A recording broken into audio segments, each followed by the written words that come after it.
کبھی اپنے فرزند کو دیکھتے ہیں، کبھی حسین کو دیکھتے ہیں، کبھی حسین کے ماموں کو دیکھتے ہیں۔ حضرت ابراہیم اور حضرت امام حسین رضی اللہ تعالیٰ عنہ دونوں کو دیکھ کر اللہ کے محبوب خوش ہو رہے ہیں۔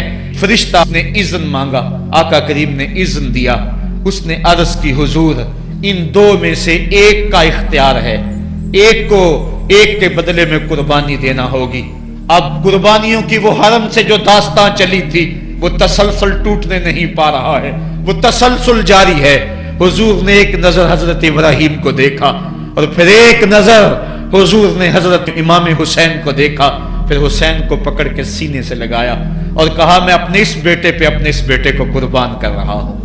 چند دن کے بعد حضرت ابراہیم کا انتقال ہوا۔ حضور کو جب خبر پہنچی، آقا کریم کی آنکھیں آنسو برسا رہی تھی۔ وَأَيْنَ رسول اللہ تدمان، حضور کی آنکھوں میں آنسو جاری تھے اور حضور اپنے بیٹے کے سرہانے بیٹھے، پیشانی پہ ہاتھ رکھا، کہا بیٹا آنکھیں رو رہی ہیں، دل غم زدہ ہے، لیکن زبان سے وہی کہوں گا جس سے رب راضی ہوگا۔ لَيْسَ مِنَّا مَنْ ضَرَبَ الْخُدُودَ وَشَقَّ الْجُيُوبَ وَدَعَا بِدَعْوَى الْجَاهِلِيَّةِ، جو گریبان نوچتا ہے، منہ پہ تھپڑ مارتا ہے، سینہ کو بھی کرتا ہے، کہ ہمارے ساتھ اس کا کوئی تعلق نہیں ہے۔ آنکھوں کا غم اور دل کا غم رحمان کی طرف سے ہے، ہاتھوں کا غم اور زبان کا واویلا یہ شیطان کی طرف سے ہے۔ کہا بیٹا آنکھیں رو رہی ہیں، دل غم زدہ ہے، لیکن زبان سے وہی کہوں گا جس سے رب راضی ہوگا۔ اب امام حسین حضور کی گود میں کھیلتے ہیں، کبھی حضور اپنی زبان ان کے منہ میں دے رہے ہیں، کبھی حضور اس کو اپنے کندھوں پہ سوار کرا رہے ہیں۔ کسی صحابی نے کہا کتنی اچھی سواری ملی، کہا سواری دیکھ رہے ہو سوار بھی تو دیکھو۔ کبھی سجدے میں ہیں تو حسین پشت پہ آ کے سوار ہو جاتے ہیں، آقا سجدے کو طول دے رہے ہیں۔ حضرت اسامہ بن زید رضی اللہ تعالیٰ عنہ فرماتے ہیں رات کافی بیت چکی تھی، میں حضور کے در پہ گیا۔ صحابہ حضور کے در پہ چوکھٹ پہ دستک نہیں دیا کرتے تھے، حضور کی چوکھٹ پہ لگ کے بیٹھ جاتے، آقا کریم اپنی مرضی سے آتے، صحابہ دکھڑا کہہ لیتے، کہانی کہہ لیتے، جو پوچھنا تھا پوچھ لیتے۔ لیکن اگر کبھی حالت ناگزیر ہوتی، کبھی ایمرجنسی حالات بنتے، تو صحابہ اپنی انگلیوں کے پوروں کے ساتھ حضور کے دروازے پہ دستک دیتے۔ کانت تکرہ ابواب النبی بالاظافر، اللہ اکبر۔ حضور تشریف لائے، حضور سے حاجت کہی۔ یہ 14ویں صدی کی مصیبت ہے کہ نبی سے مانگنا نہیں چاہیے، اگر نبی سے نہیں مانگنا تو کس سے مانگے؟ اور کون سی چوکھٹ ہے جس در پہ جھولی پھیلائیں؟ کون سا دوارہ ہے جہاں کشکول پھیلا کے کہیں کہ ہماری جھولی بھر دی جائے؟ اور جتنے بھی سہارے ہیں سبک کرتے ہیں، عزت نفس بڑھاتا ہے سہارا تیرا، ہر آسرا ذلیل کرتا ہے، نبی کا آسرا بندے کو سر بلند کرتا ہے۔ حضرت اسامہ بن زید کہتے ہیں میری حاجت پوری ہو گئی، لیکن میں نے کیا ماجرا دیکھا۔ جب حضور گفتگو کر رہے ہیں، دوران گفتگو اللہ کے محبوب کمبل اوڑھ کے یوں ہی آ گئے تھے، حضور کے دائیں بائیں سے حرکت کا احساس ہوتا ہے، جس طرح اندر کوئی چیز ہے۔ میری حاجت پوری ہوئی تو مجھ سے نہ رہا گیا، میں نے پوچھ لیا، میں نے کہا بندہ نواز یہ کیا ماجرا؟ آپ کمبل اوڑھا ہوا ہے اور اندر سے کسی کی حرکت کا احساس ہے۔ فکشفہ، حضور نے کمبل کو کھول دیا۔ فائز الحسن والحسین علی وارکیہ، تو ایک پہلو سے امام حسن لپٹے ہوئے تھے، ایک سے امام حسین لپٹے ہوئے تھے۔ کہا یہ میرے بیٹے ہیں، یہ میری بیٹی کے بیٹے ہیں، اے اللہ میں ان سے پیار کرتا ہوں، تو بھی ان سے پیار کر، اور جو ان سے پیار کرے میرے مالک تو اس سے بھی پیار کر۔ اور ایک دن فرمایا حسین منی وانا من الحسین، لوگو حسین مجھ سے ہے اور میں حسین سے ہوں۔ لمحے بیتتے گئے، پھر وہ جاں گداز لمحے بھی آئے جب صحابہ کی چیخیں نکل رہی تھی، جب مسجد نبوی اجڑ رہی تھی، جب حجرہ عائشہ کے اندر اللہ کے محبوب اپنے رب کے ہاں جانے کی تیاریاں کر رہے تھے، جب سیدہ فاطمہ کے لبوں پہ یہ لفظ تھے سبت علیہ مصائب لو سبت علی الارض سرنا لیالیا، میرے اوپر اتنی مصیبتیں پڑی، اگر یہ دنوں پہ پڑتی تو وہ بھی کالی راتیں بن جاتے۔ حضور علیہ السلام کا جب جسد اطہر اٹھا تو صحابہ کی جو حالت تھی وہ اس انداز سے کہ صحابہ کے کلیجے پھٹ رہے تھے، روحیں گداز ہو رہی تھی۔ ایک ہاتھ اٹھا کے دعا مانگ رہا تھا، اللہم اذہب بصری حتی لا ارا بعد حبیبی محمد احدا، اے اللہ مجھے اندھا کر دے، مجھے اندھا کر دے، مجھ میری آنکھوں کی بینائی اچک لے، تیرا محبوب تہے مزار چلا گیا، میں نے آنکھوں کی روشنی کو کیا کرنا ہے۔ وہ دن بھی آئے، حضرت سیدنا صدیق اکبر کا کلیجہ بھی پگھل رہا ہے، وہ بھی غم رسول میں رو رہے ہیں، صحابہ تڑپ رہے ہیں۔ وہ اونٹنی، غصبہ نامی اونٹنی جس پہ حضور سواری کرتے تھے، وہ حضرت فاطمہ کے دروازے کے اوپر سر رکھ کے رو رو کے مر گئی۔ جب محبوب نہیں رہے تو ہم نے جی کے کیا لینا ہے؟ کائنات اجڑ گئی، جہان میں جو ہے وہ ہر سمت اندھیرا ہی اندھیرا چھا گیا، لیکن روشنی کے ٹمٹماتے ہوئے چراغ آج بھی روشن ہیں، جن کو دیکھ کر مصطفیٰ یاد آتے ہیں۔ لوگ ان شہزادوں کو دیکھ لیتے ہیں اور حضور کی یاد کو تازہ کر لیتے ہیں۔ وقت گزرتا گیا، پھر وہ لمحے بھی آئے کہ جب حضرت امام حسن کو زہر دیا گیا اور آپ کا کلیجہ کٹ کٹ کے کئی سو حصوں میں باہر آیا۔ آپ سے آخری لمحے حضرت امام حسین نے پوچھا کہ میرے بھائی کوئی وصیت؟ کہا بیٹا کوفے والوں سے بچ کے رہنا، ان کے دغے سے بچ کے رہنا۔ لمحے بیت گئے، 60 ہجری کو یزید تخت نشین ہوا، تخت نشین ہو گیا تھا، لیکن اس نے یہ چاہا کہ حضرت امام حسین رضی اللہ تعالی عنہ میرے لیے بیعت کر لیں، اور اس نے مدینے کے گورنر ولید بن عقبہ کو خط لکھا، اور خط کا مضمون یہ تھا کہ امام حسین کو بلاؤ اور میرے لیے بیعت لو، اور اگر وہ بیعت نہیں دیتے تو اس خط کے جواب کے ساتھ ان کا سر بھیج دو۔ ولید بن عتبہ محب اہل بیت تھا، اس نے رات کی کافی تاریکی کے اندر حضرت امام حسین رضی اللہ تعالیٰ عنہ کو پیغام بھیجا۔ حضرت امام حسین نے حضرت عبداللہ ابن زبیر سے مشورہ کیا، انہوں نے کہا اس وقت گورنر کا بلانا خیر نہیں، صبح جائیں گے۔ آپ فرمایا نہیں میں بھی جاتا ہوں۔ کچھ سواروں کو ساتھ لیا، کہا تم باہر کھڑے ہو جانا دارالامارت کے، اگر میں آواز دوں تو تم دوبارے پلانگ کے اندر آ جانا۔ ولید بن عتبہ کے پاس امام حسین پہنچے، آپ نے کہا کہ سناؤ کیا معاملہ ہے؟ تو اس نے کہا کہ یہ خط ہے جو یزید نے بھیجا ہے۔ آپ نے فرمایا کہ میں صبح بتاؤں گا۔ ولید بن عتبہ نے کہا ٹھیک ہے۔ امام حسین پلٹنے لگے تو مروان بن حکم جو پاس بیٹھا ہوا تھا گورنر کے، کہنے لگا یہ چلے گئے تو دوبارہ ہاتھ نہیں آئیں گے، اب موقع ہے، اب ان کو پکڑ لو اور ان سے زبردستی بیعت لے لو۔ یہ بات حضرت امام حسین کے کانوں میں پڑی، آپ پلٹے، نیام سے تلوار نکالی، حیدری کچھار سے محمدی شیر نکل آیا، اور حضرت امام حسین رضی اللہ تعالیٰ عنہ نے اس وقت جو جملے کہے، تاریخ کے اوراق کے اندر وہ جملے محفوظ ہیں۔ حضرت امام حسین نے کہا ایھا الامیر، اے امیر تو جانتا نہیں ہم کون ہیں؟ انا معدن الرسالہ و مہبط الوحی و مختلف الملائکہ، میں وہ ہوں جس کے گھر میں جبریل آتا تھا، ہمارے گھر میں وحی اترتی رہی ہے۔ وَيَزِيدُ بْنُ الْمُعَاوِيَةِ رَجُلٌ فَاسِقٌ فَاجِرٌ قَاتِلُ النَّفْسِ مُعْلِنٌ بِالْفِسْقِ شَارِبُ الْخَمْرِ وَمِثْلُنَا لَا يُبَايِعُ، کہا اور یزید شرابی ہے، یزید مسلمانوں کا قاتل ہے، یزید فاسق مولن ہے، اے امیر میرے جیسا شخص چھپ کر بیعت نہیں کر سکتا۔ اللہ اکبر۔ حضرت امام حسین نے جب یہ بات کہی، جو باہر لوگ کھڑے تھے وہ بھی چاقو چوبند ہو گئے۔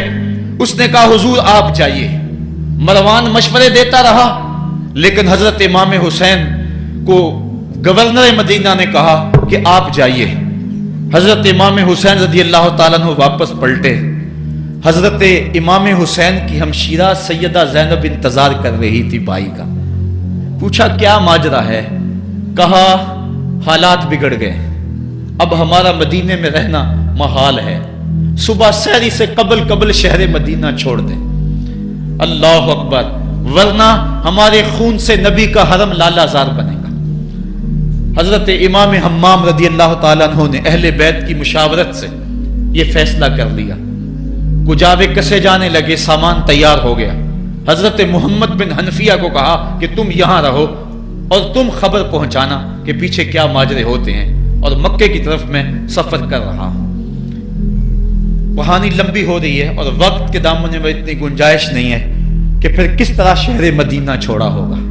حاجی جاتے ہیں 8 دن اور 8 دن کے بعد مدینہ چھوڑتے ہیں. ان سے کوئی پوچھو کہ مدینہ چھوڑنا کتنا مشکل ہے. وہ کیا کسی حاجی کو لوگ مبارک دے رہے تھے؟ اس نے کہا تھا مبارک دے رہے ہو دوستو حج و زیارت کی، میرا غم بھی تو دیکھو، میں مدینہ چھوڑ آیا ہوں. جو 8 دن مدینہ رہتا ہے اس سے مدینہ چھوڑا نہیں جاتا جس کی ولادت مدینے میں ہوئی. جو کھیلتا تھا تو مدینے کی گلیوں میں، جس کے گھر کا دروازہ مسجد نبوی میں کھلتا تھا، اس حسین کو مدینہ چھوڑنا قیامت ہوگی. شہر مدینہ چھوڑا. حضرت امام حسین رضی اللہ تعالیٰ عنہ مکہ المکرمہ پہنچے. وہاں رمضان گزرا، حالات وہاں بھی بگڑتے گئے. مسلسل خط آتے رہے کوفے سے. کہانی طویل ہے. 8 ذو الحج کو حضرت امام حسین رضی اللہ تعالی عنہ کوفے کی طرف عازم سفر ہوئے. حضرت عبداللہ ابن عمر، عبداللہ ابن عباس رضی اللہ تعالی عنہما اور دیگر صحابی ہاتھ جوڑ کے کھڑے ہو گئے. بلکہ حضرت عبداللہ ابن عباس نے تو یہاں تک کہہ دیا کہ میں دیکھ رہا ہوں کہ وہاں تمہیں شہید کیا جائے گا، آپ اگر ضرور جاتے ہیں تو ان بچوں کو چھوڑ دیں. حضرت امام حسین فرماتے میرے غم گسارو، میرے پیارو، مجھ کو نہ روکو، مجھ کو جانے دو، مجھے نانے کے دی کی ڈوبتی کشتی بچانے دو. میں جاتا ہوں کہ دنیا پر وفا کا نام رہ جائے، میں رہوں نہ رہوں پر عظمت اسلام رہ جائے. میں نہیں جاتا تو نبی کے گھر کی آن جاتی ہے. لوگوں تمہارا دین جاتا ہے، میری غیرت ایمان جاتی ہے. کہا مجھے جانا ہوگا.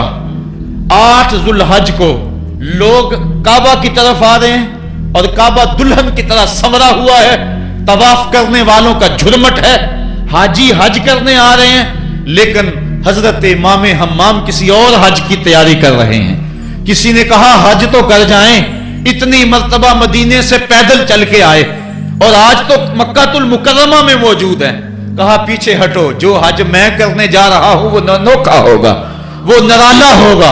تم بھی طواف کرو گے، میں بھی طواف کروں گا.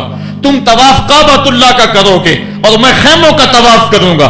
ایک حج تمہارا ہے، ایک حج میرا ہے.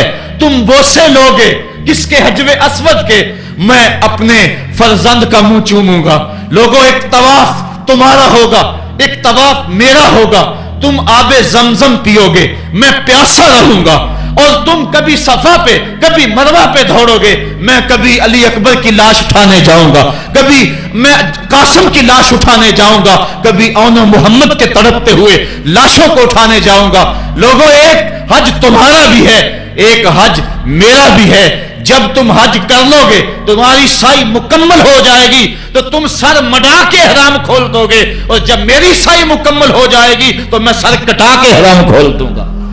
تم سفید احرام پہنو گے، میں سرخ احرام پہنوں گا. اور وہ حج قیامت تک کے آنے والے حجوں کی آبرو ہوگا. حسین اگر نہ شہید ہوتا تو آج گھر گھر یزید ہوتا. اسلام کی عظمت عیاں نہ ہوتی، خدا کے گھر میں اذان نہ ہوتی. بار الہ نوحہ سناتا پھرتا، تا روز جزا اشک بہاتا پھرتا. امداد نہ کرتے اگر کربلا میں حسین، اسلام تیرا ٹھوکریں کھاتا پھرتا. کربلا کی تپتی ہوئی ریگزار میں حضرت امام حسین نے جبر و ظلم کے خلاف جس قوت سے کھڑے ہو کر عظیمت کی داستان رقم کی.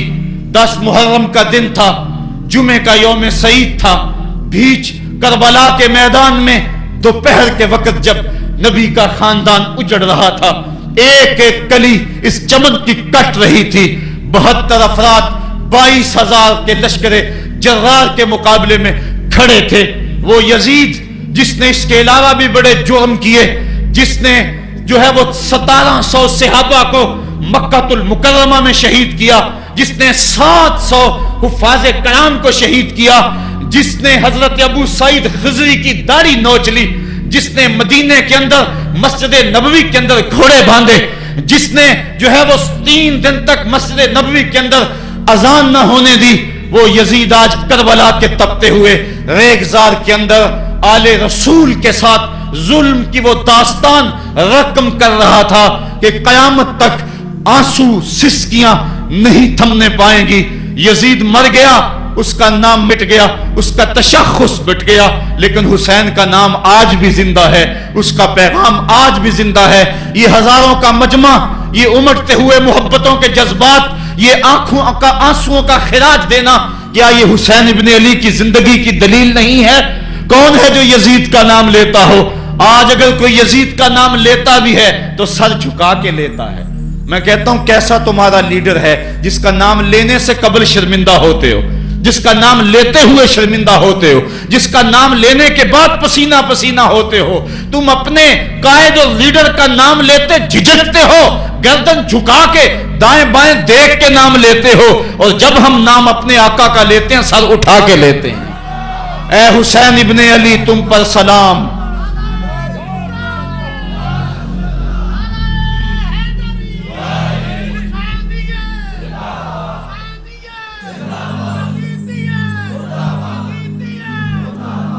صاحبو، کربلا کا تپتا ہوا منظر ہے، اتنے دکھ آ گئے۔ حضرت سری سختی رضی اللہ تعالیٰ عنہ فرماتے ہیں کہ اللہ تعالیٰ نے جب کائنات کو بنایا، انسانوں کو تخلیق کیا، تو انسانوں کو پوچھا بتاؤ تم میرے ہوگے؟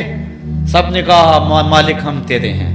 لیکن جب دنیا کو پیدا کیا تو 9 حصے دنیا کی طرف ہو گئے، 1 حصہ اللہ کی طرف رہ گیا۔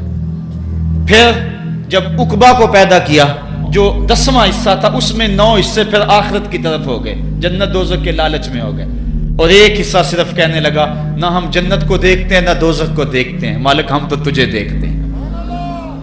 پھر جب اللہ تعالیٰ نے بلاؤں کو پیدا کیا، آزمائش اور امتحانوں کو پیدا کیا، تو 10ویں حصے کے اس 10ویں حصے میں پھر 9 حصے جو ہے وہ ہٹ گئے۔ 1 حصہ ایسا تھا جس نے گردن جھکا کے کہا زمین و آسمان کی بلائیں بنا کے ہمارے گلے کا توق بنا دے، تیرے راستے سے نہیں ہٹیں گے۔ کربلا کے تپتے ہوئے ریگزار میں وہ منظر رقم ہونے والا ہے۔ ایک قربانی منا میں ہوئی تھی، غریب و سادہ اور رنگی ہے داستان حرم، نہایت اس کی حسین اور ابتدا ہے اسماعیل۔ وہاں دمبا آ گیا، آگے 100 اونٹ آ گئے، اور آج اللہ اکبر، حضرت امام حسین کربلا کے تپتے ہوئے ریگزار میں 22,000 کے لشکر کے سامنے کھڑے۔ کہا لوگو میرا حق پہچانو، میرے خون سے اپنے ہاتھ نہ رنگو، مجھے پہچانتے ہو کہ میں کون ہوں؟ کہا لوگو جلدی نہ کرو، میرے حق کو پہچانو۔ اس وقت روئے زمین پر کسی نبی کی بیٹی کا بیٹا موجود نہیں ہے، لوگو میرے راستے سے ہٹ جاؤ اور میرے خون سے اپنے آپ کو ابدی بدبختیوں کا شکار نہ کرنا۔ بلکہ آپ نے نام لے لے کے فرمایا کہ اے زید بن حارث، اے ابن دبی، اے ابن جبیر، اے فلاں فلاں، نام لے کر کہا تم نے خود ہی خط لکھے تھے؟ انہوں نے کہا ہم خط نہیں لکھے۔ آپ نے وہ چمڑے کا تھیلا تھا اس کو الٹ دیا، کہا یہ تمہارے خط ہیں اور آج تم مکر گئے ہو۔ انہوں نے کہا کہ سیدھی بات ہے، یا تو بیعت کرو اور یا پھر مرنے کے لیے تیار ہو جاؤ۔ حضرت امام حسین نے کہا کیسی بات کرتے ہو، اگر میں نے بیعت کرنی ہوتی تو مدینہ کیوں چھوڑتا، اس جائے پناہ کو کیوں چھوڑتا؟ دولت کی تجوریاں کھول دی گئیں، پیشکشیں کی گئیں۔ حضرت امام حسین فرمایا یہ کبھی نہیں ہو سکتا، جس سے صرف حق ہی قبول ہو، یہی جس کا اصل اصول ہو، جو نہ بک سکے جو نہ جھک سکے، اسے کربلائیں ہی راز ہیں۔ پھر جبر کی آندھی چلی، ایک ایک کر کے جانثار راہ خدا میں قربان ہوتا گیا۔ پھر خاندان نبوت کی باری آئی، حضرت علی اکبر حضرت امام حسین کے جوان سال بیٹے راہ خدا میں جان پیش کرتے ہیں، بھتیجے قاسم رضی اللہ تعالیٰ عنہ جان قربان کرتے ہیں، حضرت عباس کے قلم ہوتے ہیں بازو، جو خود جا سکتے تھے وہ خود قربانی پیش کرتے ہیں۔ اور صاحبو اب یارہ نہیں، جو خود جا نہیں سکتے تھے آپ خود ہاتھوں پہ اٹھا کے فرات کے کنارے پہ لے جاتے ہیں۔ کہا جو آ سکتے تھے وہ تو قدموں پہ چل کے آ گئے، اور جو قدموں پہ نہیں چل سکتے تھے میں انہیں اٹھا کے لے آیا ہوں۔ پھر ایک 2 شاخہ تیر ہلکے اصغر میں پیوست ہوتا ہے، خون چلو میں دے کر آسمان کی طرف اچھالتے ہیں، اور پھر اللہ کی بارگاہ میں عرض کرتے ہیں ربنا تقبل منا ھذا القربان، میرے مالک حسین کی یہ قربانی بھی قبول فرما لے۔ یہ کام آسان نہیں ہے،